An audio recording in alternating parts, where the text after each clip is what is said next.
Ladies and gentlemen, welcome aboard the TV Pilot's License Flight number 30 with service to Los Angeles, California in the Counter-Terrorism Unit. We ask that you please fasten your headphones at this time, secure your podcasting device, and remember, if you hear a mysterious beeping coming from a fire extinguisher on board of the plane, please notify your flight attendant immediately as we need to make a call to Jack Bauer. Welcome to the TV Pilot's License. My name is Geoff Kerbis, joined by Max Singer and Rich Inman. How are you boys doing? Hot damn, it's 24 time. Let's go. I'm so excited. I could have watched this episode 17 times just to get my adrenaline going. I don't even need this right now. I don't even need this giant cold brew. I was going to say, the other option is the events that happen on this podcast unfortunately do not happen in real time. Otherwise, we would be here forever. But for this week, we decided to go and take a look at a early 2000s classic of 24. But before we dive into this little piece of television history, Max, can you tell the people at home what this podcast is all about? Yeah, there's no way we're fitting this podcast into 1 hour. Sorry, folks. So here at TV Pilot's License, we break down and analyze the pilot episodes of some of television's most famous and, in some cases, infamous shows. We learn about these shows' creators and how they came to be, if we think they're effective pilots and making us want to watch more, and if these shows can be made today. You can go back and find our older episodes wherever you get your podcasts from, so check out a show you may already know and love, take a listen to a show you may never have seen before, and if it is your first time flying with us, well, that's actually a bad metaphor for this pilot, but welcome aboard. Oh boy. And Rich, what's your game of the week? Or what's your question of the week? Excuse me. Game of the week is us trying to fit this in only 24 hours. My question of the week is, I want you guys to both think about a problem that you incurred this week. And I want you to think about how Jack Bauer would make that problem either better or worse. Oh my God. And how he would solve it. Well, I had to take my dog to doggy daycare today. And I think Jack Bauer would probably have solved it very much racing through the city of Minneapolis as fast as he can, not taking any care into whether or not civilians are crossing the street. Inevitably, someone would have been shot by a dart gun that looks conspicuously like a very, very real gun. And then I would have to imagine there's broken glass, just because I had to wait for a minute before someone could get my dog, and that's not acceptable to Jack Bauer. We're in real time, and we don't have time to spare. And my dog would be traumatized throughout the entirety of it, so he would be worse for wear. Max, what about you? So despite, what we perceive 24 as, in the pilot, Jack Bauer's ultimate weapon is intelligence. Getting intel and resources. And we're recording this the opening weekend of the NCAA tournament. March Madness is upon us. And I needed a lot of intelligence to fill out my bracket this week. And I believe that Jack Bauer and all of his techies and hacking and his crew at CTU could have helped me with crunching the numbers, analyzing the data, perhaps hacking into some playbooks for some teams, and helping me make a better bracket. I love it. There are no Cinderella stories at CTU. Rich, what about you? Okay, so I took a little bit longer in line at Universal Studios today than I really would have wanted. So I think Jack Bauer would have came into Super Mario World and would have tortured people until I got to the front of the line. So in that case, Jack Bauer is worth every single dollar the U.S. government is paying him. Somehow Jack Bauer is still cheaper than the Fast Pass at Disney World. Bullet shell. Damn it. Well, Rich, thank you for that question of the week. Let's talk a little bit more about 24. But before we learn a bit about the show's history, dive into this pilot, a quick synopsis for y'all. Counter-terrorism agent Jack Bauer races against the clock to subvert terrorist plots and save his nation from ultimate disaster. nice and simple. I think it gives us a really clear idea of what's about to happen. But That's Max, a pretty open book. That's a lot of blank pages. Before we dive into the timing of when this came out, Max, can you tell us the history of how this got made? Sure thing. So today we are talking about the pilot episode of 24 titled 12 a.m. to 1 a.m., which premiered on November 6th, 2001 on Fox. Season 1, also affectionately known as Day 1 in 24's canon. So we're talking about two TV writers today, Joel Surnow and Robert Cochran. And these two actually have a really long history of working together prior to 24. They've actually been in writers' rooms together since the late 1980s, having been writers and producers on CBS's primetime soap Falcon Crest, as well as ABC's police comedy drama The Commish, which starred a young Michael Chiklis. In 1997, they actually go on to create their first show together, the USA secret agent drama La Femme Nikita, based on the Luc Besson film Nikita from the early 90s. This show is actually the highest rated basic cable drama in its first 2 seasons, and has gone on to become something of a cult favorite amongst 90s action fans in the years since. So that show is canceled in 2001, and in 2000, Surnow and Cochran, they're looking for another project to expand, their careers.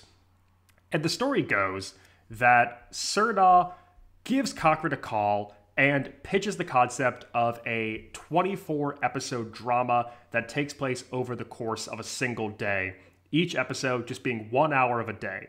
And according to interviews with the two of them, Cochran responds by saying, "Forget it, that's the worst idea I've ever heard. It'll never work, it's too hard." And that could have been it. And do you know the famous location? I actually had a 24 connection this week of the famous location of this meeting. So I have to mention this fact because every single interview about the creation of 24 mentions this location. It's in everything I found. Season 1 DVD commentary, old Hollywood Reporter articles, oral histories of the show. Einstein Bagels? Close. Yeah, you're not far off. The two met up for breakfast at the IHOP in Woodland Hills. You goddamn right. Goddamn right. Van Owen Street in Fallbrook. What's up? Without even trying.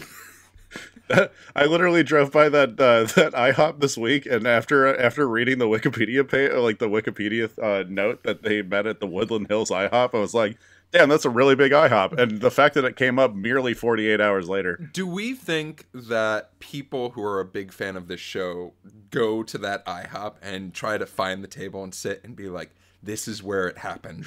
This is where it's like the table that Anthony Bourdain and Barack Obama sat at in Vietnam. Yeah, exactly. It's encased in glass. LA's full of these places, like the story of I think it was Quentin Tarantino writing either Pulp Fiction or Reservoir Dogs at House of Pies in Los Feliz. I believe it's David Fincher working on, I want to say, Fight Club in a Denny's on Sunset. Just these places of lore.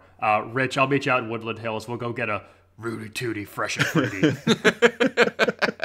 Yeah, I have to believe that there is just at some point in the 80s and 90s, there is just an overwhelming amount of typewriters being slammed down on diner counters and just the sounds of clacking away.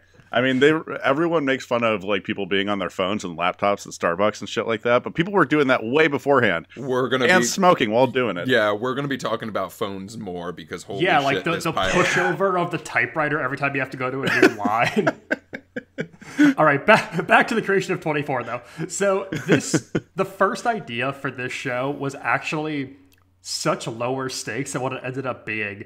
And originally, Surnow pitches an idea that's a little more reminiscent of their primetime soap days, which was focusing on the 24 hours before a wedding and basically all the storylines of the people involved. I'm in. Sign me up right now. It's not really high that's stakes. so damn boring compared to what it became.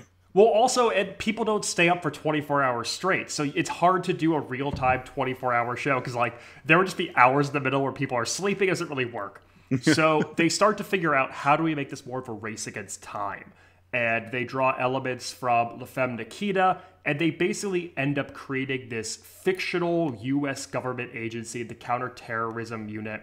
And they write this pitch around an agent who is trying to both stop a political assassination and rescue his kidnapped daughter. Basically enough to justify someone not going to bed for 24 hours. They pitch this show to Fox, and it's bought the same day as their pitch.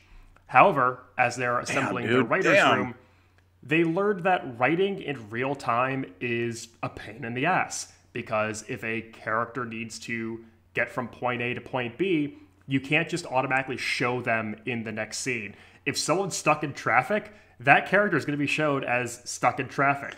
Yeah, I think we need to really we need to drive this point home of, like, for people who love 24, for people who are just watching it for the first time, the writing for this show is it seems like one of the hardest, like, possible writing jobs that you can imagine. Because you cannot put any character anywhere anymore. There is actual logistics that you have to worry about. We'll talk about it, but I love how realistic, like, some of the writing that they use in this show is, of, like, yeah, you know, when two teen girls are driving out to a random furniture store out in the valley, they're going to be talking about absolute nonsense, and it's going to sound like jibber jabber, but, like, that's real. That's what's going to happen when you're driving for 30 to 40 minutes. If your car is at a red light, your car is going to be stopped at that red light for an appropriate amount of time. Yeah. Mm-hmm. They kind of get around this by introducing the idea of, we're going to tell multiple storylines alongside each other. That way, if you do need to justify, like, a time lapse, you can cut to another story for a little while, which ends up being kind of their saving grace here. So this pilot is filmed in March 2001 and cost $4 million, which is a huge investment for Fox. And they greenlight it for 13 episodes. Production officially begins in July of 2001, but in the middle of filming season 1, there's not an easy way to say this, but our nation begins reeling from the attacks of September 11th, 2001.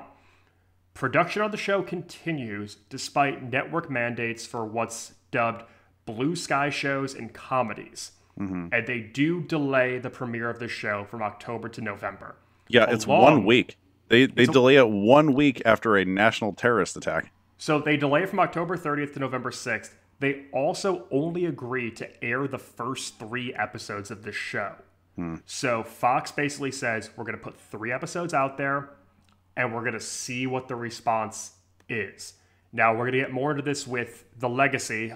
That's this show's legacy, not the spinoff 24 Legacy that happens years later. But it turns out that people, like, really, really respond to 24. I'm excited for us to get into why. And that's going to take us to day 1, 12 a.m. to 1 a.m. Yeah, I love it. So I do want to add one little fun fact about the legacy of this show, and it's who directed this pilot episode. A man by the name of Stephen Hopkins, and for most that might not mean anything, but this is the man who's also responsible for directing Predator 2, when the Predator is in New York City, as well as one of the Nightmare on Elm Street spin-offs, The Dream Child, and also I think he did the Lost in Space movie in 1998, so really, we're bringing a variety of expertise here. But we start off, and let's dive into this pilot with a little bit of a different opening than we are used to on this show. We start off just with beeping, and we see some graphics on the screen. And then 24 appears.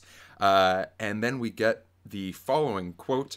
The following takes place between midnight and 1 a.m. on the day of the California presidential primary. And the events occur in real time, as we mentioned. But suddenly, while we're told we're going to be in California, we are in Kuala Lumpur, in the streets, seeing a man sort of just going about. The dustiest street in a major metropolitan area. But through this, we're seeing that he's doing something that has to do with satellites, and something is afoot in this instance. And it appears that based off of the actions of this person, we are seen really brought to Director Walsh, who gets a phone call at some form of event that there is set to be a hit on a presidential candidate. Listen, just because somebody is slinking through the streets of Kuala Lumpur, entering a PIN code to get into a door, using a laptop that's in like a secret steel-coated briefcase transmitting to a satellite in outer space, does not mean they're suspicious. Yeah, that's how you used to get on Google in 2001.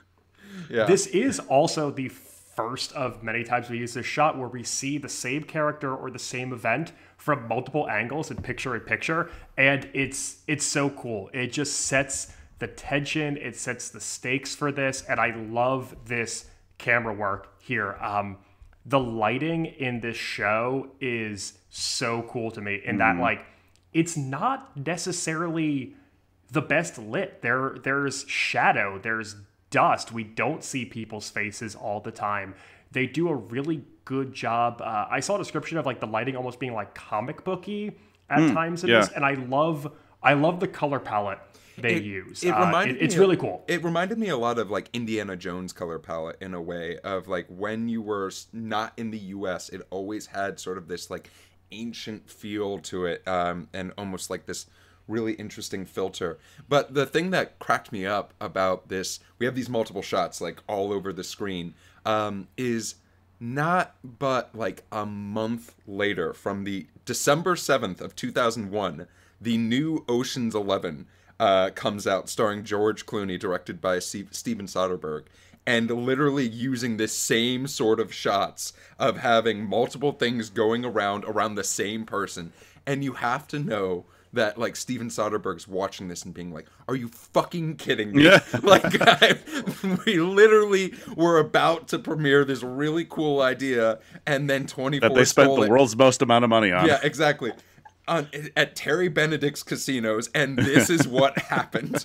But yeah, from this instance, we see Brian Walsh, and we're transported to Los Angeles. It is a late night, and we meet our potential victim of assassination, David Palmer, who is set to be the target of terrorists, but is in the midst of just planning for this very important primary date. That's right. David Palmer, former Cleveland Indian starting player, and voice of Allstate Insurance, current insurance salesman, and former Major League Baseball player. Dennis Haysbert is who plays them, and it was one of those things where like you see this, you get the idea of like, okay, we have a face to the name, but then in a very stark contrast, we go to what appears to be a very typical American family. Which is meet the Bauers. We got Jack, who is the father, played by Kiefer Sutherland. We got Leslie Hope, who plays Terry Bauer, the wife, and then we also got, at this point in time, probably budding star Alicia Cuthbert, who plays the daughter of Kim Bauer. I love how you're describing it in the way we describe families on multicam sitcoms. Like, meet the Bauer family. Although I will say, like, there's just knowing where this show goes after this pilot, there's almost no like edge to Jack Bauer whatsoever. And I know that's what they're trying to maybe accomplish with the at-home scene here, but he is a wildly different person after this pilot. He has like completely found something different. We see Jack Bauer doing are playing chess and eating like a Jello pudding cup. Yeah, so I have that of just like in my notes. There's two things that really off-put me about this scene. One, Terry Bauer only speaks in a whisper, and only a whisper. It was one of those wild things. And then also, when was the last time that you were like, ooh, I need a snack? Just get me a Jello, and I'm going to just slam that thing down in front of No someone. one wants a damn Jello. While having a conversation. It was like the late 90s, early 2000s. We were trying to have like low-cal, sugar-free desserts. That was what was trendy then. But this dude's supposed to be the world's greatest secret agent, and he's housing a snack pack in his kitchen. He's also wearing two T-shirts at the same time, and they're barely covering each other. It's one of those weird things of just like, oh, God, this scene, it was a little bit off-putting to me because I'm just like, this is supposed to be the world's greatest counterterrorism agent, and like, according to what happens later in the show, but something happens, right? There is basically Terry. What? Beautiful dissection of the scene. Something happens, right? Something happens based off of an agreement, right? We learn a little bit about Jack in the idea that, hey, him and Terry have not had the steadiest of marriages. There was one point where he was not in the home. He left the house so that they could work on their marriage. Yeah, he's recently moved back in, yeah. It's implied.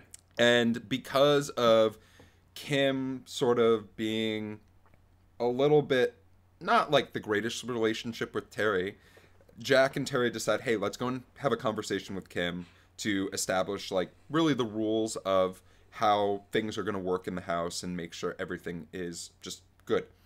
Kim is gone, even though she's playing the loudest music.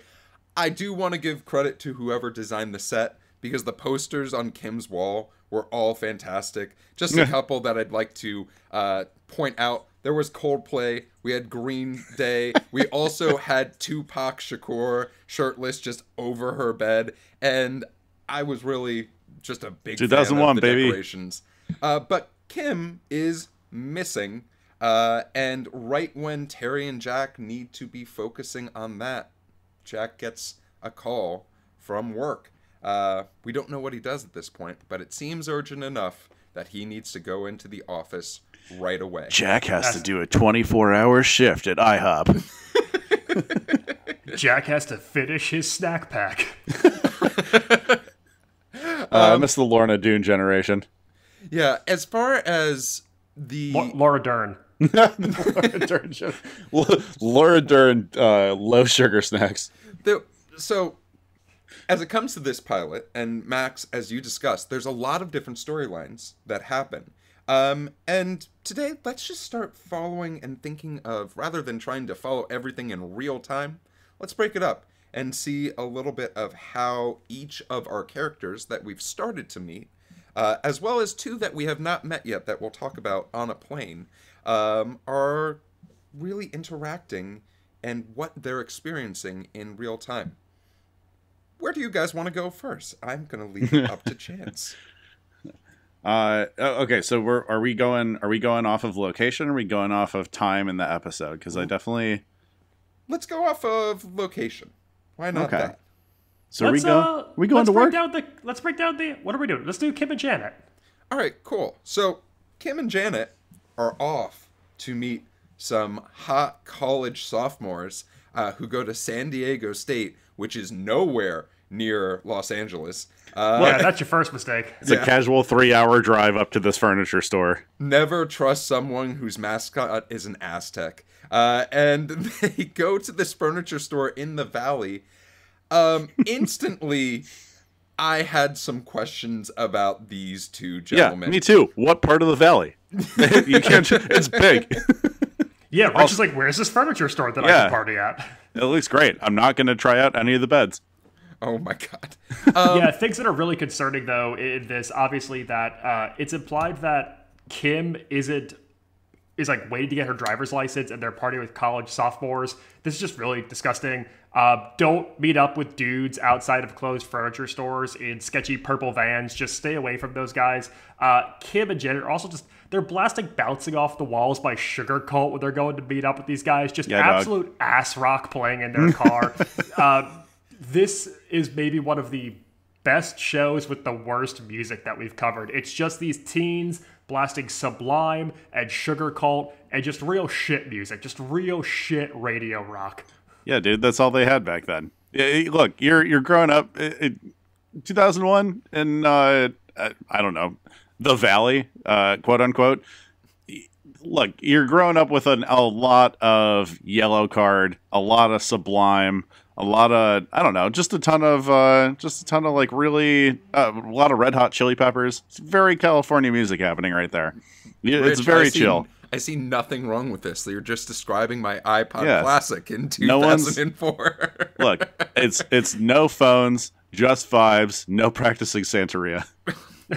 But once we get to this furniture store with Kim and Janet, we meet our two college suitors, and they are in what can only be described as a gigantic red flag of a van, because it has shag carpet everywhere, and that they're definitely not cleaning it. The two guys look like they've never taken a shower in their life. Yeah, this is pre-Instagram van life, so this is kind of like a little too low rent. I would not trust the interior of this van. Yeah, Rich, as you were saying, there's sort of been a period between there was a period between 1980 and 2010 where living in your van was not really a cool thing to be doing anymore. No, in fact, it was sometimes related to a crime. I think these guys are even sketchier because we don't know that much about them. The only real backstory we get is when one of the guys is talking to Kim up on the roof. He says, I got into San Diego State and I figured, what the hell, maybe I'll give college a try, which is actually the motto of San Diego State. Oh my God. That's beautiful. This was just it was such a... At first, watching this show, not knowing anything about it, right? If you're watching this pilot for the first time, this seems like a very harmless scene other than, hey, you didn't tell your parents where you were going. You're meeting up with these college guys. Two of them just decide to have sex in this very interestingly decorated furniture store on one of the beds. So, don't buy a mattress from a furniture store. Yeah, this is all antique furniture. Who's hiring a 19-year-old dude who lives, I don't know, potentially 4 damn hours away? What are they doing here? This is just the opposite end of the spectrum from the really cute IKEA scene from 500 Days of Summer. But during this whole thing, Kim's friend Janet is just crushing beers, right? She is going to town. The guy getting ready that for San Diego State does not seem to be fully aware of his surroundings as a whole. But when Kim wants to go home because she's missed all of these calls, Janet's a really shitty friend and is probably too drunk to give a coherent answer, and is like, nah, we're gonna go out a little bit more. And that is when, at least for Kim, things seem to be getting a little bit scarier. Because when she thinks they're going home, the guys drive away, tell her to shut up, and they are going off into the mysterious night, unaware of where they're going. I have to ask about another thing here really quick. What did we think about Kim's lie to the guy saying that her dad died 6 months ago? I love that. That's such a good question. I definitely think that it was either, 6 months ago was when when Jack moved out, and Kim potentially thinks, and we're going to talk about this a little bit later, that Jack cheated on his wife with one of his coworkers. But the other thing is, there's a very distinct possibility that Kim has been told by her father, you do not know you don't know what my job is. You cannot tell people that I'm alive because of what I do and how important it is for the country as a whole. Yeah, I think he kind of has to live in the shadows a little bit. I mean, judging from the context of this episode, because there are the very first guy who starts transmissioning signals and stuff like that. They're mentioning the Serbians and stuff like that. It's it's related to his involvement in the Bosnian Serbian conflict in in the early 90s. So he has been on the international anti-terrorism scene for quite a while, and I have to imagine this is just some form of witness protection strategy for her that they worked out, especially if they have custom passwords on all of their electronics. And it's 2001. It's flip phones that you type with T9. It's not a wildly connected and hackable software like it is right now. And I have to imagine these are just they have definitely put in place some safety procedures. Yeah, and it's very much like, and of course I'm going to bring this to a nerdy space, right? It's like the superhero's dilemma of wanting to have a real life and having a family, but knowing that that puts your family up to all the harm that you face because they're easy targets, right? This is why we haven't become a nationally recognized podcast yet with 6 million listeners. It's because we don't want the fame. Yeah, we don't want it. Yeah, the listeners can't know who we are and what we do. Yeah, this is why we don't put out any of the videos of our faces. Those are all AI generated. But now that we've talked a little bit about Kim, I'd love to talk a little bit more about what's happening with David Palmer at his primary headquarters, we'll call them, in LA. As they're in these headquarters, we sort of get this understanding of, hey, he's really being seen as a top candidate that could make some large change. We're seeing like CNN on the screen of them showing videos of Palmer like going to rallies and all of these things. But as soon as they're like starting to quiet down for the evening, everything's not all right, right? Like they get this mysterious call saying, hey, we're going to run this story.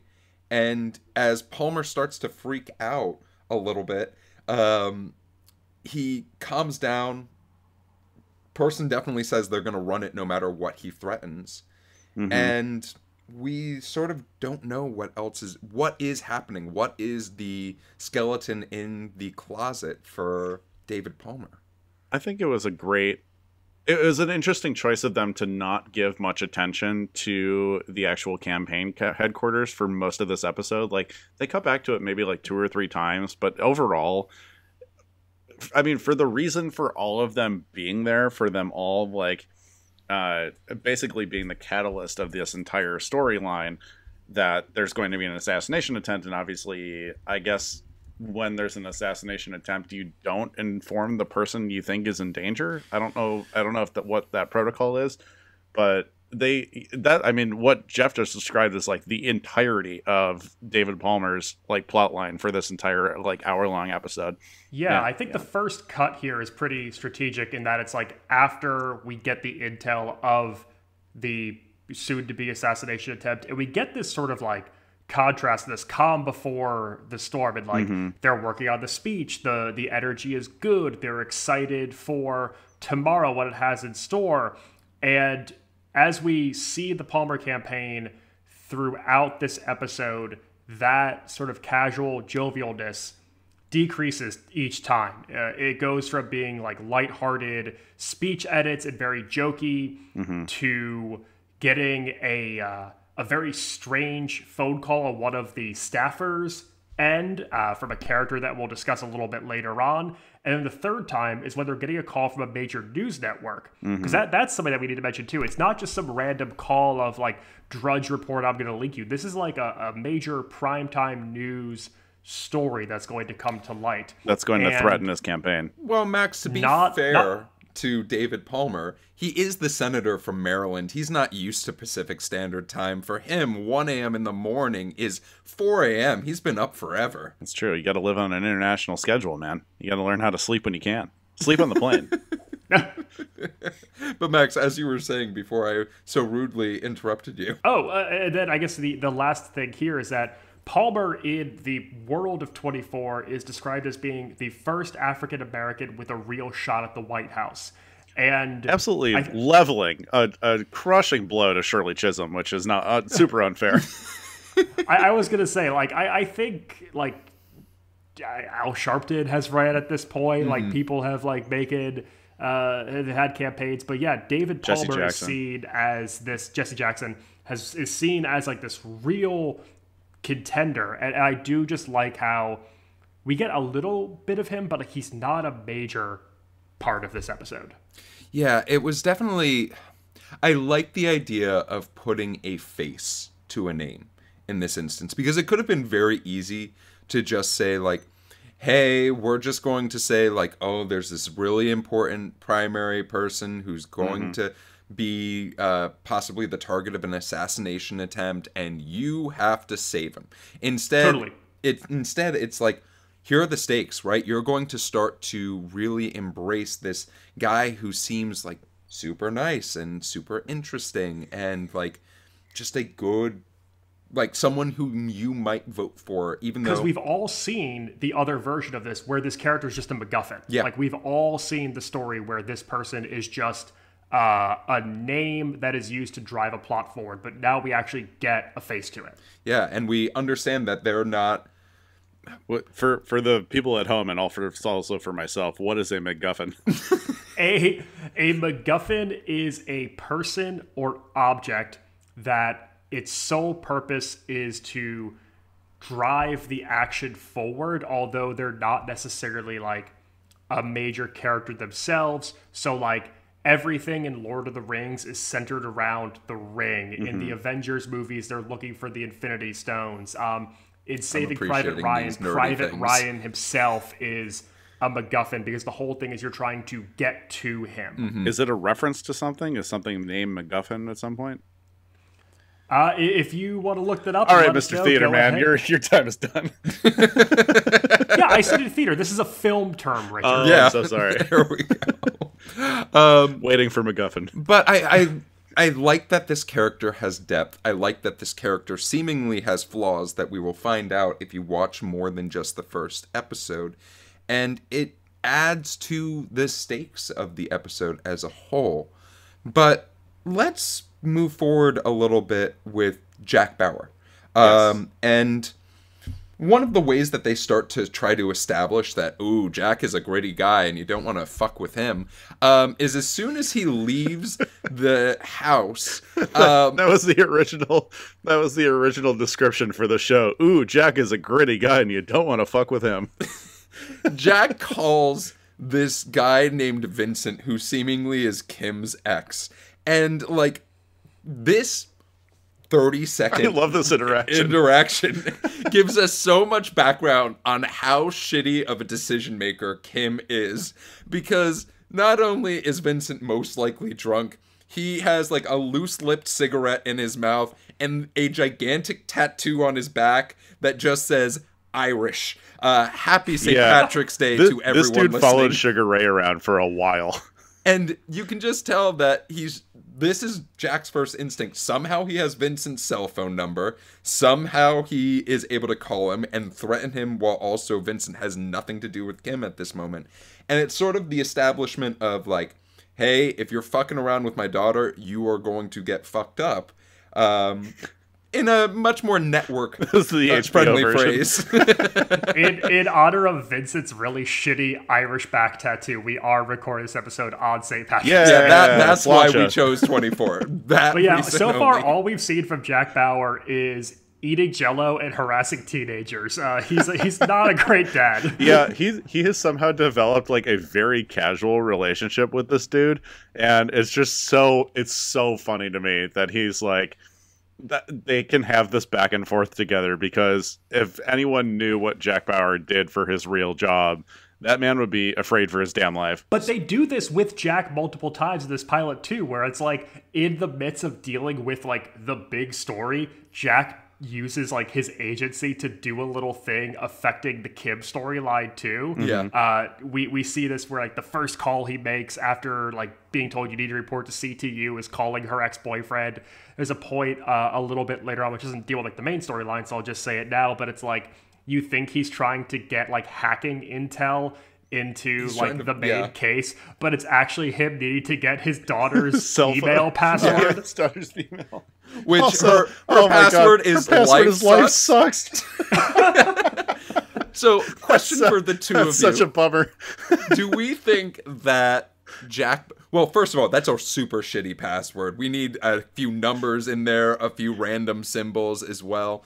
No one's going to guess the most like boring emo girl password. Someone like she listened to like an Avril Lavigne album like one too many times and came up and like made an email account. That's basically what that was. So speaking of Jack as a family man, because obviously Kim is on the back of his mind, even though there is a national crisis that may or may not happen. We'll get to it. Do we think that Jack is the type of dad who, when a new boy shows up to the house, just is polishing his rifle on the couch? Or do we think he's more of a handgun guy that he just pulls it out while answering the door?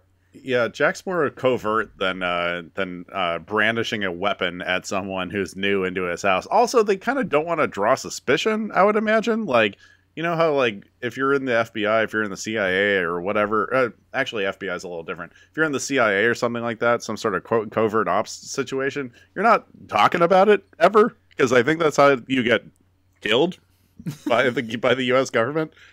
I could see Jack doing the thing where he shakes your hand and just slowly he's squeezing it harder and harder and harder. Or listening to each bit of cartilage tear inside your fingers. like getting a feel for the pulse on your wrist. the handshake where he pulls you in and he's just like, I know what you were doing yesterday or something like that to absolutely terrify you.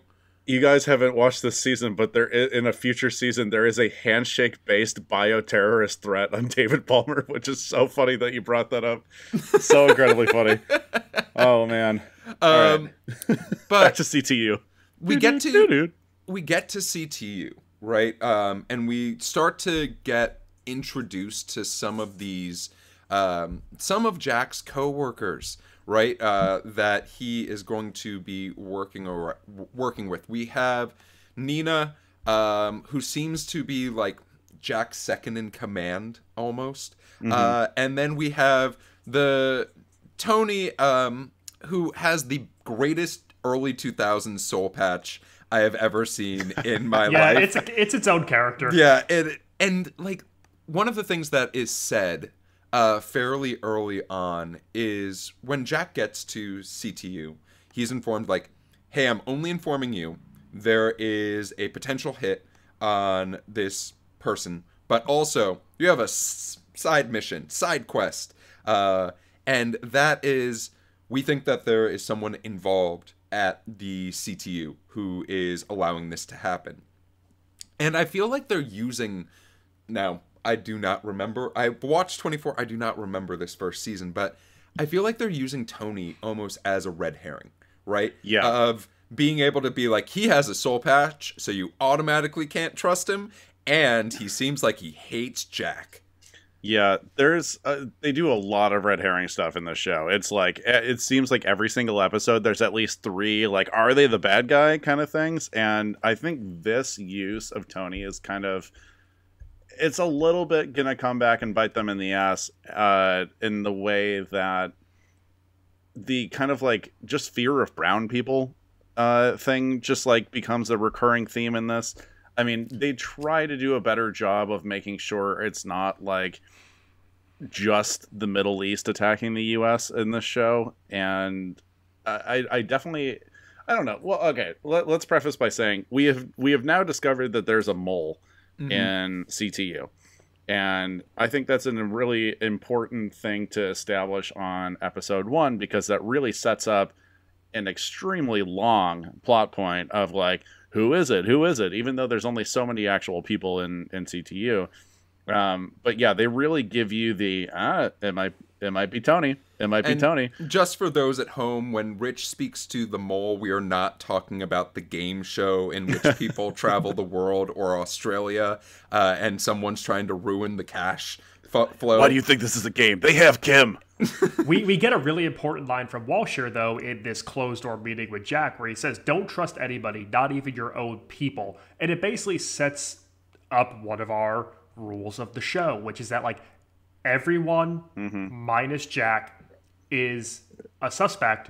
But what's interesting in contrast to that is everyone suspects Jack, I think. We get a little bit of background information here where Jack was involved in a sting on a few crooked agents who were, he says they were good people, but they did a bad thing. And it sounds like some money was embezzled from some previous cases. And Jack was the guy who cracked down on them. So a lot of eyes are on Jack when suspicions arise, because he has this rep as like, I guess for lack of a better word, like being a rat almost. Yeah, which is, I think, is important in the trustworthiness of Jack Bauer, really, because they do, and several times throughout the show, they'll like try to make Jack be the potential villain and stuff like that, or like at least make it look like no one trusts him. And I think establishing him as the person who would go and essentially not be on the side of their collective group is kind of nice, because we have the current reality of police unions being wildly overprotective over terrible cops and terrible like FBI agents and things like that, like just very, very dangerous people. And it's nice to see him as kind of like what America really wants, which is someone who is going to hold his fellow, counterterrorism unit people accountable, which is nice. Yeah, and this show was written pre 9/11, but Jack acts as sort of this like moral conscious Captain America type character. He's the guy who he's gonna do the right thing. He sticks to his code. He sticks to his moral compass. He wildly oversteps and takes advantage of the Patriot Act and things like that. It does some very sketchy means to get to his end, but like he does it with like good intention. Yeah. Sorry, go ahead, Jeff. Oh, no. What I was going to say is one of the things we have not mentioned about this show is we've talked about how it's in real time, but one of the things that I loved that they did, and even though I watched this on Hulu, when this show cuts to commercial break, time passes, which is such a smart idea, and like probably the writers of the show were like, oh, we figured out how to pass even more time as a whole, so let's use these commercials in the most smart way possible. But let's talk about what continues to happen at the CTO. Intermittently, as Jack's trying to figure shit out, he's calling his wife Terry, who is trying to also find Kim.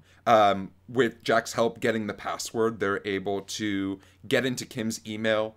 And with the help of Janet's dad, they're off to go and find Kim and Janet at the furniture store, but we do get a shot where they just miss each other. But during all this, we meet this agent, we'll just call them, or this bureaucrat named George Mason. And he is set to provide more detailed information and classified information to Jack Bauer. But there's something that seems a little bit off on this. And this is where we start to get into that idea of like, trust no one, no matter what. I would like to give credit to the sixth character of the show, and that is cell phones. Cell phones are the sixth character of the show because without cell phones, this show would not be possible, or without phones in general. Because as soon as we start to like, Jack says, hey, you need to go and call the person who gave you the order to not tell me who this information came from, and get approval because I need that information. And we sort of just get this idea that George calls just like this random, maybe 411, where you set your clock to the idea of like the time is at this beep, the time is 12:31 p.m. or something of that manner. And we get to see Jack go into action really for the first time. What were your thoughts when you saw like this entire deception sort of plot start to come together? So I got 3 quick points, and I'm going to hammer them fast. The first one is, this is only possible in a world where you still use landlines, because Jack just picks up the other phone at the same time that George is calling. In a world of cell phones, this doesn't happen because Jack can't get on the line and hear what the other person's doing on the same connected phone. The fact that they don't have like separate closed networks in the counterterrorism unit is insane as well. You can have like a party line phone call, and here is wild to me. The second thing is, we kind of get a feel that George may have some interesting thoughts on Senator Palmer as well. He says that Palmer's not a friend of the FBI, and if he's elected, he's going to gut the office. And it seems like we start to get some of the politics into here, whatever that shapes up to be. The third is we get the coolest Jack Bauer secret agent move here, which is gun in a binder. Yeah, he really did not. From just how many people I've watched die in the run of this show, I can't believe that the very first shooting in this entire show is a tranquilizer dart inside the CTU office. That is like that is an absolute bananas factoid there. Yeah, and the way that he goes to Nina and he's like, "Give me that binder," and then he's like, "Give me that gun," and then it's just this, "Oh, I'm coming in."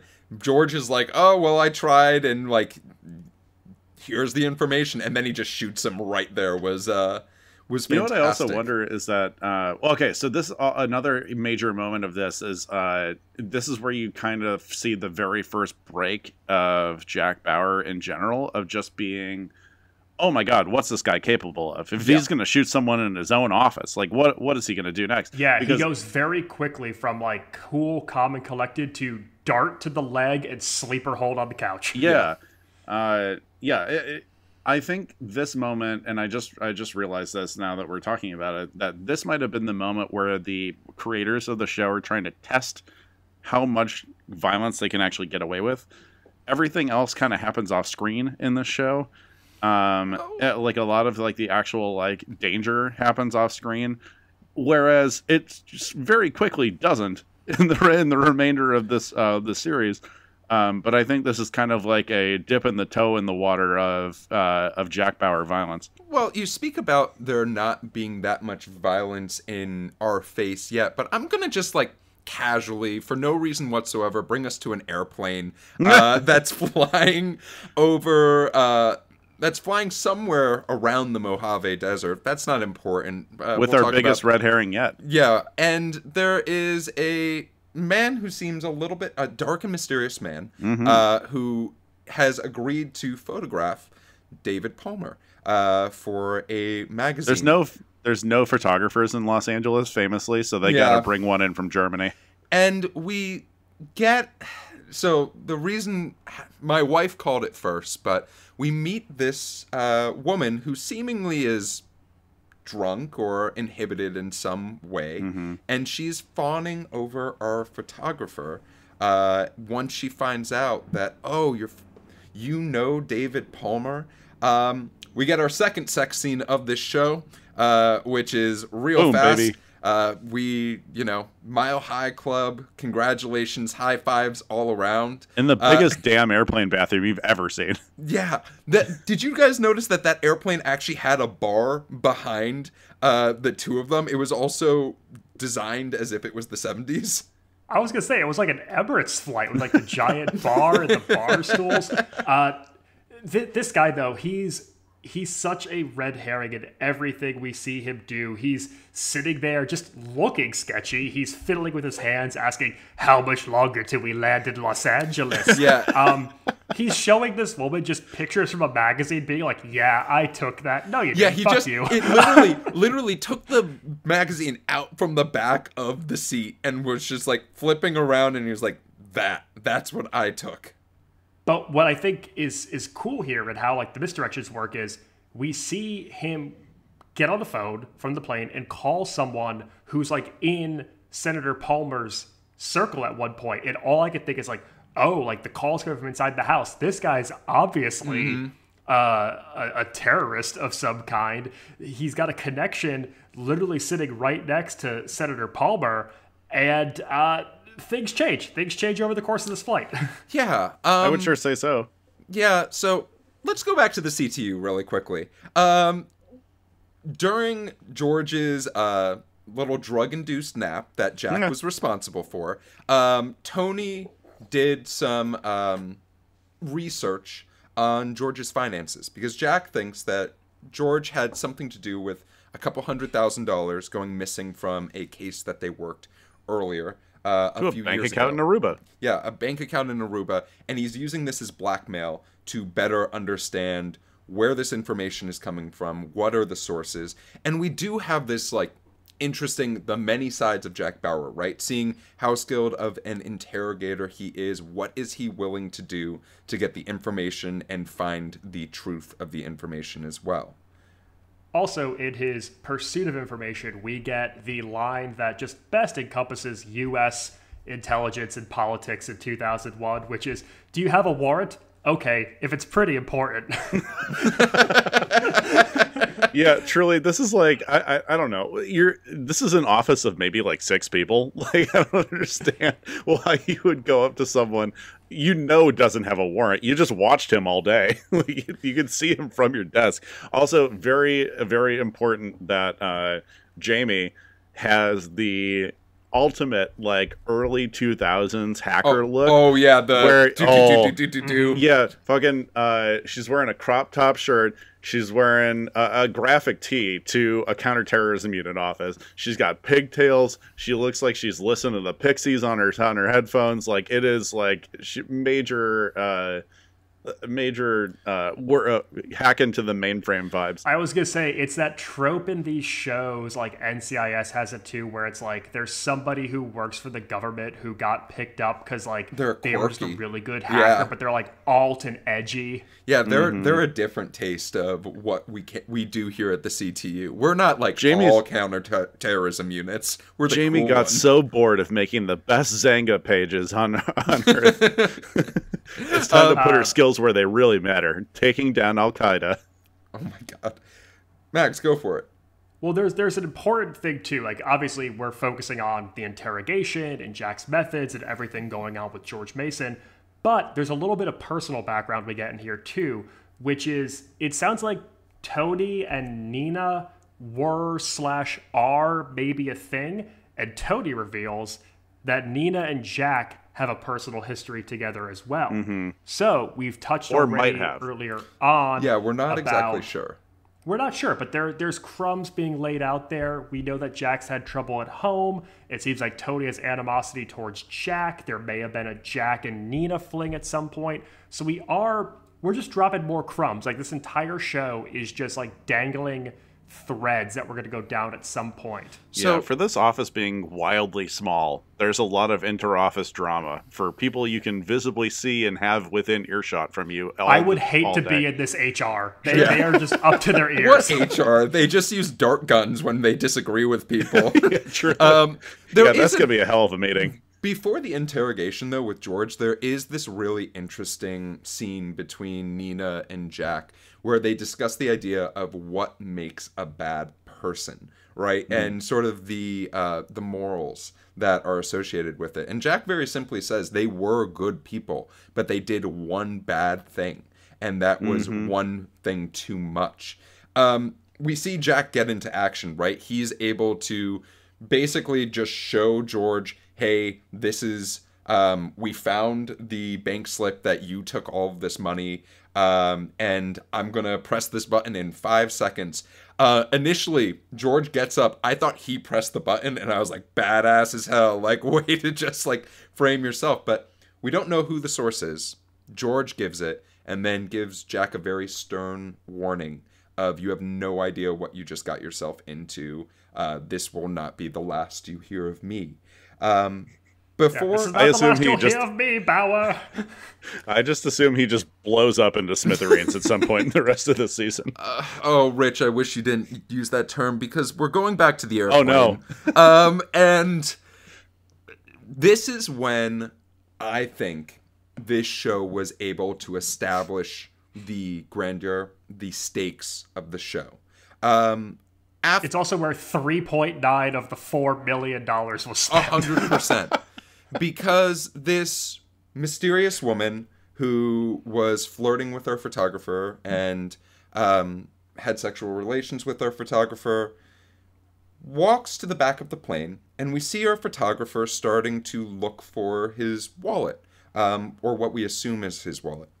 And as this woman is in the back of the plane, pretending that she's drunk, we see that she has his wallet, and she pulls out a World Press Pass, and then seemingly knocks out a flight attendant, goes to, pretends to be drunk again, goes and grabs a suitcase, then proceeds to, and I'm going to try to not be too in-depth, she blows up the plane, right, and gets out.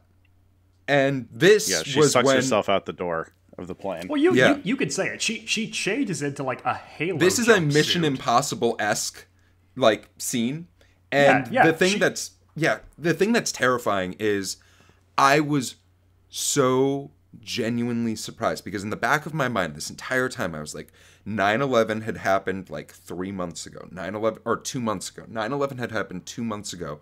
There's no way they're going to show the plane explode, right? Right? And I thought this was insane. And then they show the plane explode, and I just was sitting there, and like, we were all old enough to remember 9/11 pretty, vividly, and remember the idea of what happened that day, those videos. And Except for me, I'm 18 years old. Yeah, I instantly was taken back, God damn it, Rich, to 9/11, and I just thought, like, if I was watching this show and someone who had just gone through that, would I be able to continue watching? So you see the explosion from inside the plane's cabin. Yeah. One of the edits that was made to this pilot is not seeing the explosion from the outside of the plane. That was cut for TV. But you still are, in the wake of this national tragedy, seeing someone take a bomb out from a fire extinguisher at a time where we're thinking that anything could be a bomb. Anthrax packets were showing up, things of that sort. We're seeing a household object revealed to be a bomb. We're seeing someone incapacitating a flight attendant. We're seeing them change in. And then we see them halo jumping while plane wreckage falls alongside them. All of that said, this was also the moment in this pilot where I was like, holy shit, I'm in. Yeah. Like, this was the moment for me where all of the slow burning, all of the red herrings, all of these suspicions of characters everywhere you looked, like, came right into focus for me. And I was like, oh fuck. Yeah, stakes are insanely high for as much as like a, I don't know, kind of down on his luck dad trying to make things right at the beginning of this episode. All of a sudden, he's just going to like absolutely snap into action. He's going to go full like John McClane on everything, and like, the stakes are just insanely high almost immediately, and it is not a cat and mouse game. It is we need to like prevent massive disasters. Yeah, and so the actress that portrays this role of this woman, whose name we have not found out yet, is Mia Kirshner, who I think just does a really great job of switching tone, right? Being Two-Face. To lighten the mood a little bit, if you're not familiar with Mia Kirshner, she is in Not Another Teen Movie as the stepsister to Chris Evans' character, and absolutely kills that role. I highly keep forgetting that was Chris Evans. Yeah. What the biggest damn career change that you could possibly imagine. But Congrats on the glow up. Max, I absolutely agree. This was the moment where I was just like, oh, I should watch another episode, right? Because if this is the stakes of this show, if this is if a person is willing to kill everyone on an airplane to get a press pass, then what is the possibility? And I'm a dumb viewer. I felt like a dub here because I'm like, oh no, this guy's creepy. He's sleazy. He's calling someone in Palmer's camp. There's no way he's really a photographer. Not the way that he said, I'm a photographer. Like, there's a gun in the camera. But then he's like swigging martinis. He's letting his guard down. And the twist, I was like, oh, like I should have seen that coming. But just to show this real-time experience, right? One of the last shots of the show is as Jack has gotten this information from George Mason, we find out, hey, there's been a plane exploded over the Mojave Desert. And we see all of these establishing shots of our different storylines all come into frame. And the clock ticks up to 1 a.m. in the morning. Our episode is complete. With that being said, let's talk about things that we maybe didn't talk about during our discussion of the pilot, but things that we loved about this pilot. Oh, boy. So many. Go ahead, Max. These are my favorite commercial breaks. These are my favorite commercial breaks we've done. When I realized that like they were doing the number of minutes the breaks took to get back into action. That's so cool to me. It's such a great device for it. I'm imagining advertising agents just being so fucking mad at Fox, and it's like, no, we can only take a 30-second spot. We don't have room for your 60-second spot. It's so brilliant. I love people that build in the point where the show makes money into the script. It's very, very funny. Capitalism, baby. The other thing is there's so many other characters here that you have to raise questions about. The first time that Terry gets that call from Alan York, I didn't even know if I should believe that guy was who he says he is. Yeah. And when they're like driving to the valley together, I'm like, is Terry in safe hands? Is this guy really the friend's dad, or is this somebody like who knows who Jack is and he's trying to isolate Terry? And so this show, like, it creates these moments of suspicion and paranoia where it's like you have to be paying attention at all times. You have to be on guard. You have to always be looking over your shoulder. And I think that when even your smaller supporting characters have those elements in their like B and C storylines, you're on to something good. Yeah, I wrote down, because I know how like insane of an undertaking this is for the writing staff to just like make sure all these characters are working logistically. Like, I have to imagine they're storyboarding every single last detail, because otherwise how are you supposed to know where everyone is? How are you supposed to keep track of that when you're writing the next episode? And I mean, you also probably have to write the entire season before you can even shoot one, which has to be another logistical challenge. But I wrote down all of the questions that have been left unanswered or possible cliffhangers from this episode. There's the assassination attempt. There is the Senator Palmer gossip and allegation. There's the relationship between Jack and his wife, the relationship between Jack and his daughter, the relationship between Jack and Nina, the relationship between Jack and Walsh. There's a mole in CTU. The fact that he tranquilized a district director, that's probably going to come back to him. Palmer's run for president. Who is Alan York? Where Kim went off to? Who are the guys that Kim and Janet are with? The district director taking money, and what happened to the woman who blew up the plane? There's so many, that's so many things that you can just weave in through even like the next 10 episodes. That's like enough. That's enough fodder for the next 10 episodes. And then they keep adding. It's kind of like it's like a one in, one out policy for cliffhangers on 24. It's just like, all right, one question's answered. Let's give them like 3 more to try to figure it out. And then to have all of that come together as a culmination at the end of the season is just bonkers. It's so crazy. Yeah. I think the idea of doing a show in real time is such a interesting, and like in 2001, this was such an innovative idea of, and you notice things that you don't normally notice when people do shows, right? Like when they said, hey, he's going to be out for about 30 minutes, right? 30 minutes or less. And then guess what? About 30 minutes later from when they said that in the pilot, George woke up, right? It's very clever, small things that they're doing. I thought that was kind of cheesy.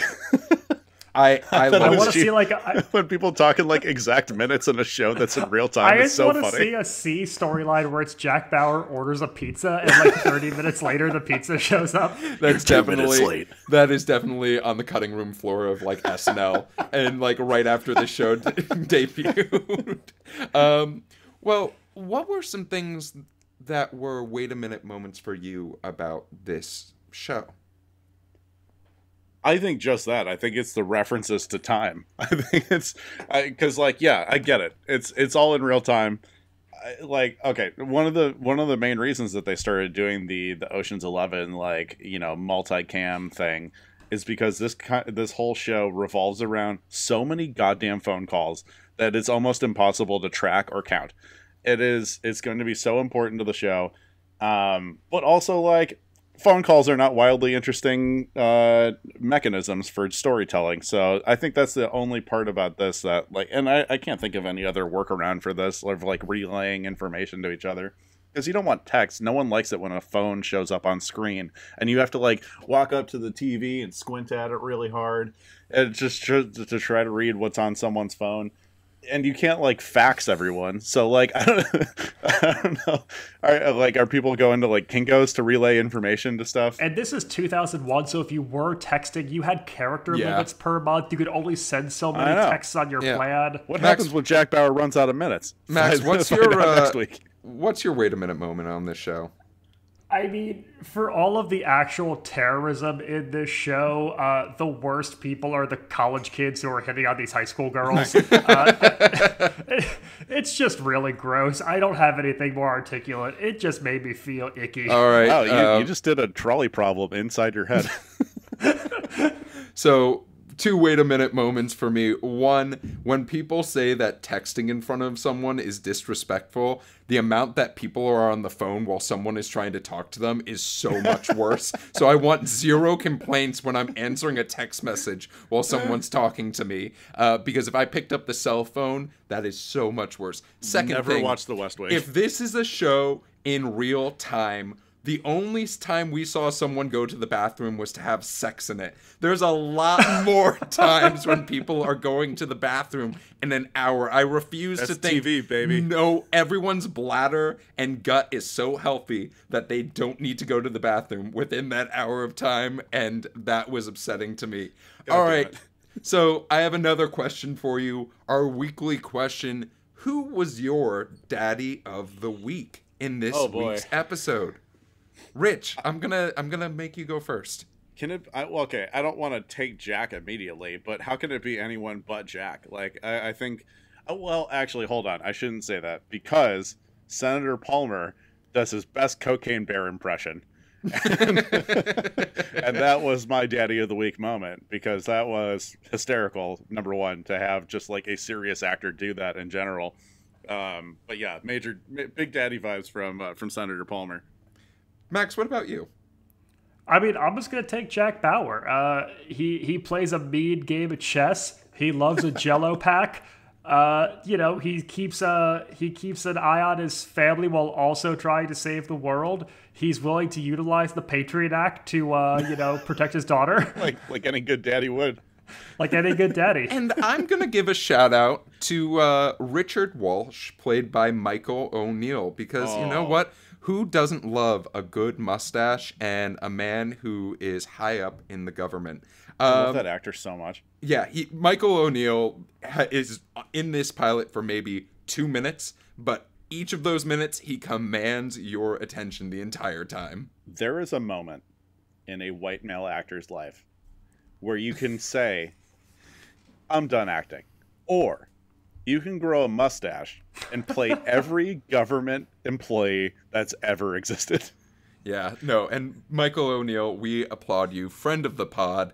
Michael O'Neill. You are definitely one of the daddies of the week. Well, those are not the only questions we have. We have an in-flight question this week brought to you by our listener, Drew. And Drew asked, if not Kiefer Sutherland, who do you think should have played Jack Bauer? And I'm going to kick us off because I actually have a couple of answers. I think if Michael Chiklis was not doing The Shield at this time, he would have been a great pick for this role because and he's got history here. He did the commish for these writers back in the early 90s. And That's a good one. The other one that sort of came to mind, and this is my other serious one, is Shamar Moore, whom a lot of people know from Criminal Minds. Really talented actor. I thought he would have brought a little bit more charm to the role while also being able to turn it on.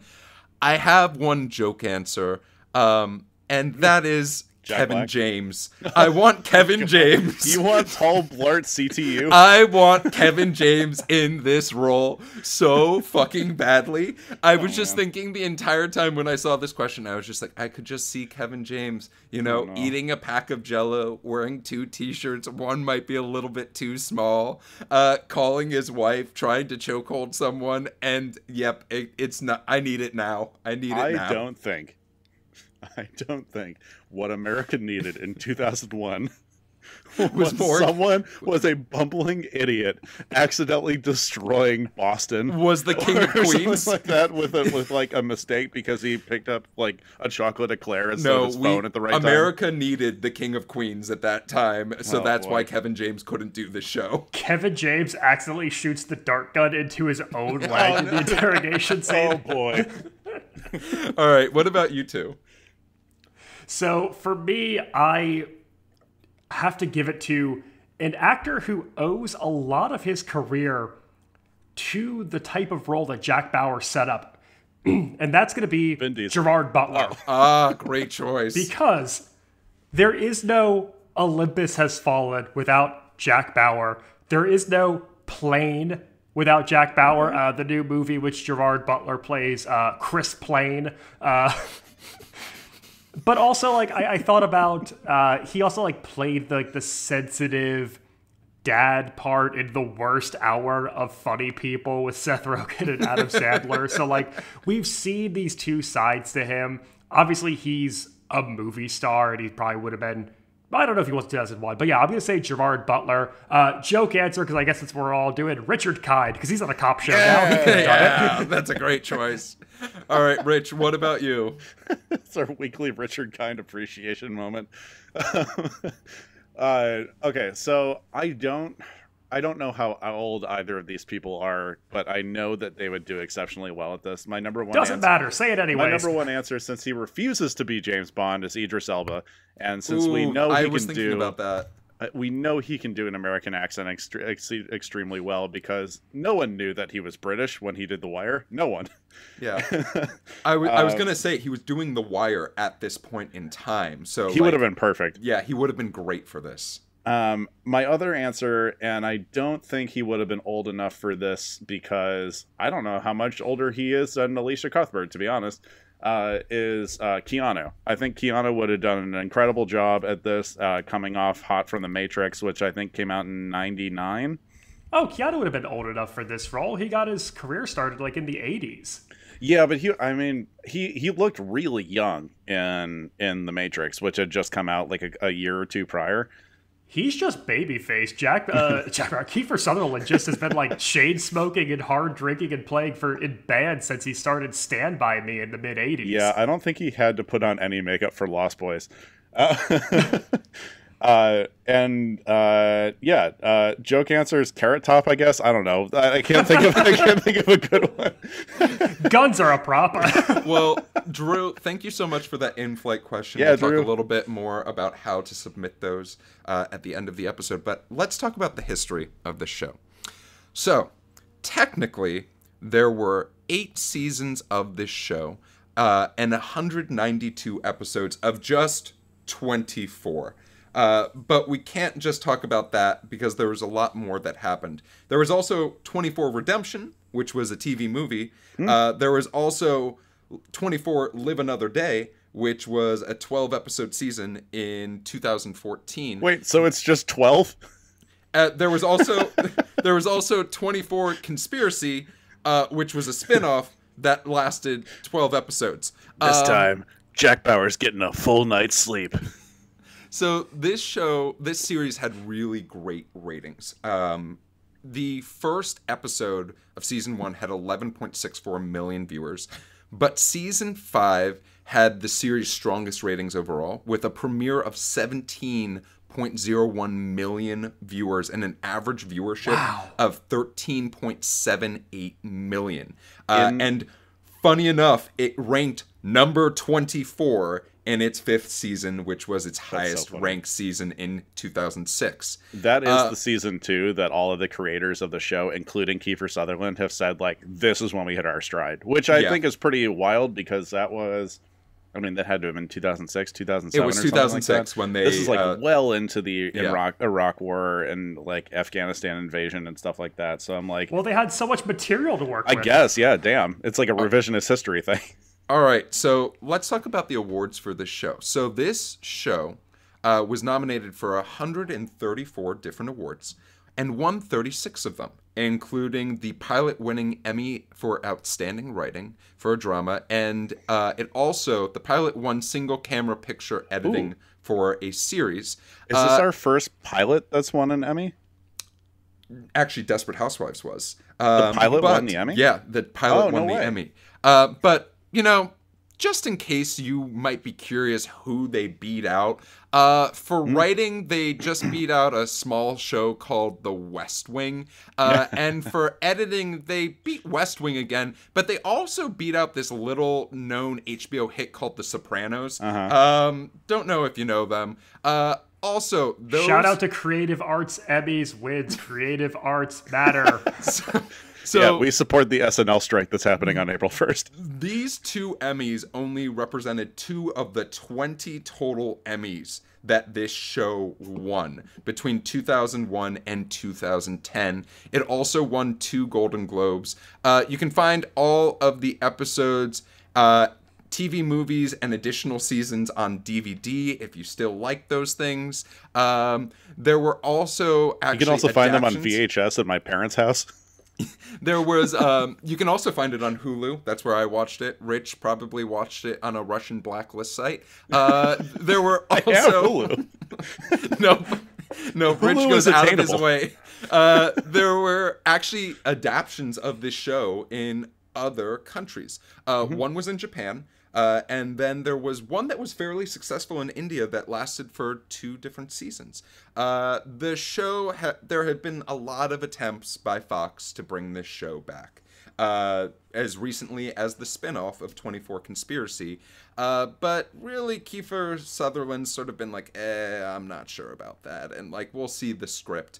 But who knows? Maybe this is the continuing history of 24. Talking about this show's legacy, like its Emmy wins, all of the Emmy dramas now go to just like rich people who are mopey in designer suits. And like 20 years ago, you won for just like shooting people in the face. And now it's just like corporate takeovers and Downton Abbey, whatever the hell else. Like we need more shows like 24 winning primetime Emmys. Well, that is the current history of 24. But, Rich, let's end things right. What is your game of the week? I did a lot of searching around to try to find a good game for this week. And there's a lot of some good intelligence. there's a lot of fun facts about this show.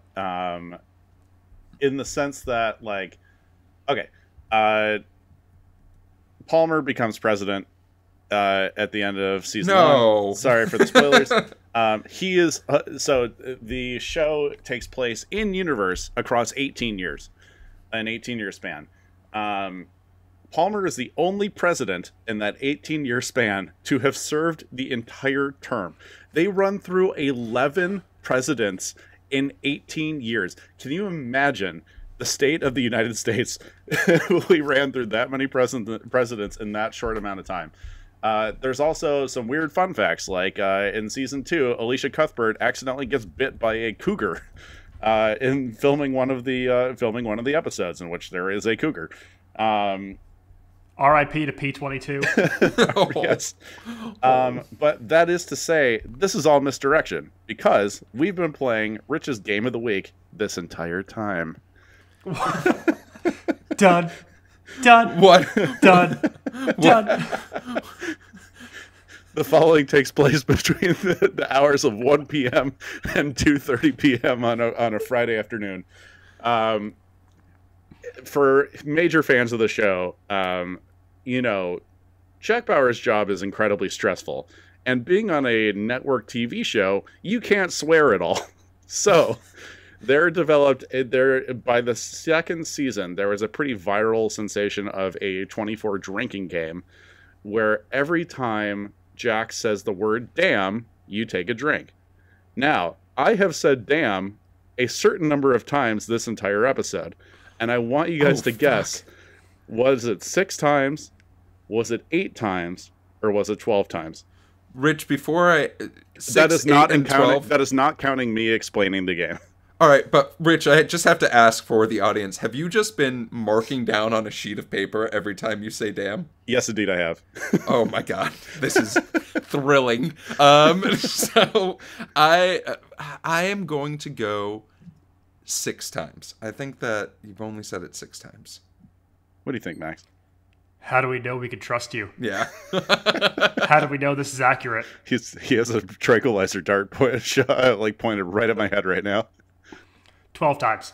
Max, you were correct. I have said it 12 times throughout this episode. Motherfucker. I trusted you, Rich. Hey, whoa. Network TV show. Oh, mother father. Well, Rich, thank you so much for that. For game. our weirdest game. The For biggest red herring game of the maybe week. one of my favorite games of the week that we've ever done. Before our plane comes to a land, I have 2 questions for you, gentlemen. Would you continue watching this show? And do you think this show could be made today?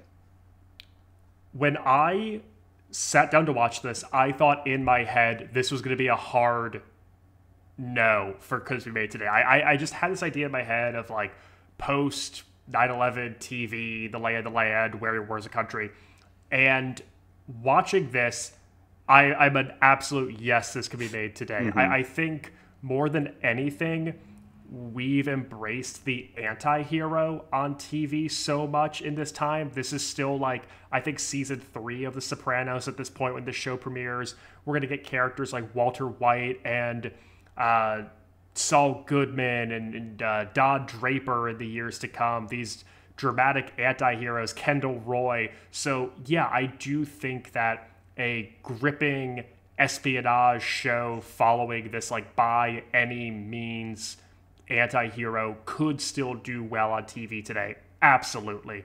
And yeah, totally. I would absolutely keep watching this show. The last chunk of this episode, those last 10 minutes with all of the lines coming together, the plane explosion, I was in. I absolutely want to keep watching this. Rich, what about you?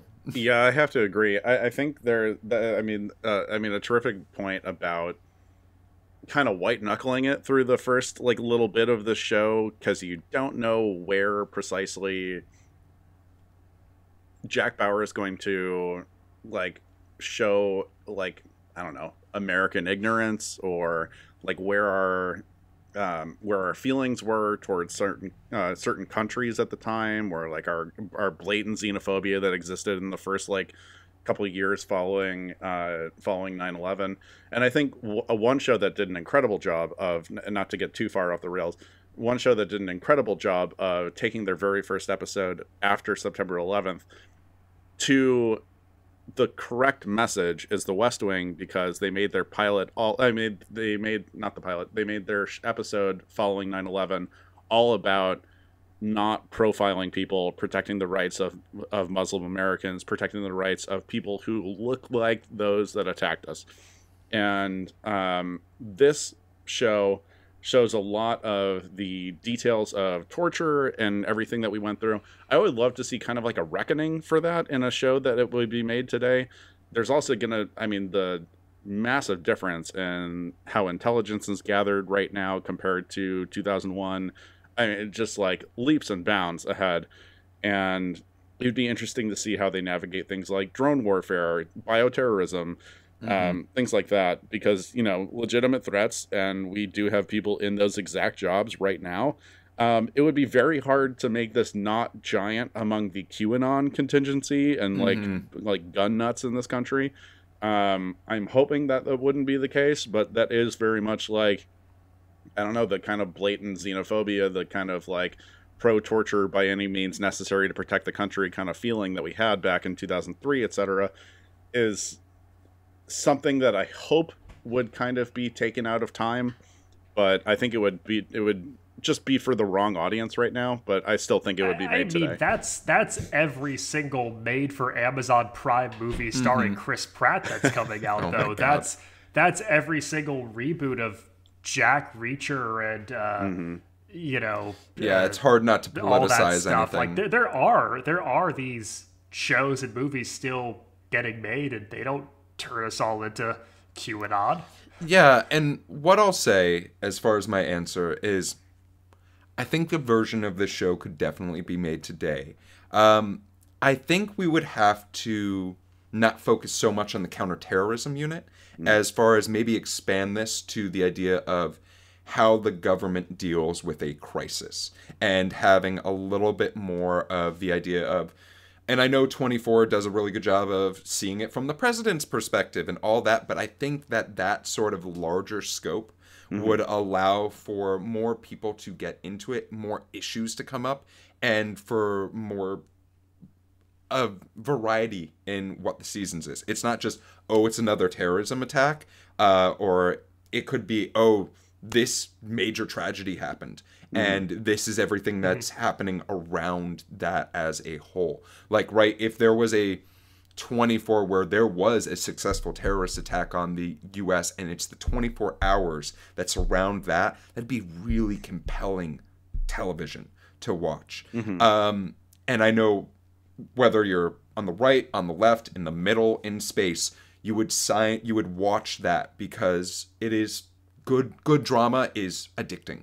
As far as me watching this, if you were to ask me at the 40-minute mark of this show, if I was going to watch another episode, I would have told you absolutely not. But as soon as we had Jack sort of go into action, we saw Kim get kidnapped. We saw the plane incident happen. My wife and I were just like, do we want to watch another episode right now? Right? And I think that just speaks to what happened with a lot of these shows. And I would really love to watch this, and I think we're seeing the popularity increase of this, of the dying of binging and the increase of the weekly show. And I would love to watch the show almost at 9 o'clock every Tuesday. We watch an episode of 24.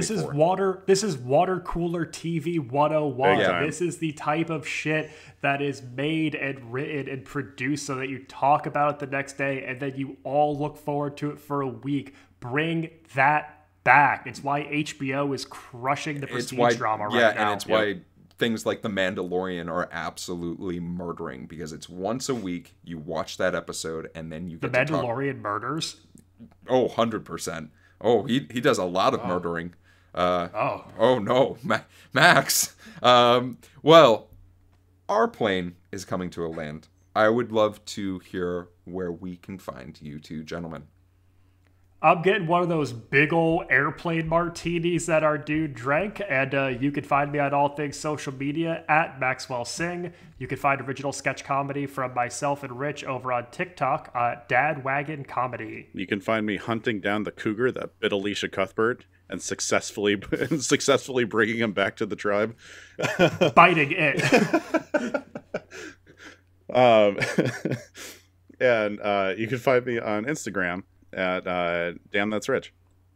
And you can find me smoking cigs with my boy Vincent, discussing his Irish back tattoo. But you can find me on Instagram and Twitter at RunJeffRun. You can find the TV Pilots License on YouTube, Twitter, Instagram, and TikTok at TV Pilots License. If you have a question for the show, maybe an in-flight question, or for our next episode, you can email us at tvpilotslicense@gmail.com or give us a call at 213-290-1713. Make sure to watch our Instagram. We like to give previews of things that are coming up, and we always take questions if you shoot us a DM. With the plane landed and the seatbelt sign off, we look forward to flying the bright skies of the TV world with you again soon.